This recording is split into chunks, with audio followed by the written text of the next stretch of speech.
Here at the Storm Lab at the University of Leeds, we have used this unique shape called the oloid to perform scans deep inside the body. Previously, our endoscopes were cylindrical in shape. Using magnetic fields alone, we were only able to generate rotations in two directions. By using the unique geometry of the oloid, we were able to use these two directions to generate rotation in a third direction called roll.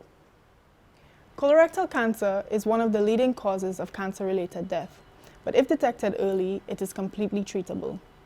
The way that this cancer is currently detected is through a procedure called a colonoscopy, where physical samples of the colon are taken and sent to the lab for testing. With our robotic system, using the oloid and high-resolution ultrasound imaging, we will be able to detect and treat this cancer in one single procedure. Our work shows how mathematical principles like simple changes in geometry can help to solve real-world healthcare challenges.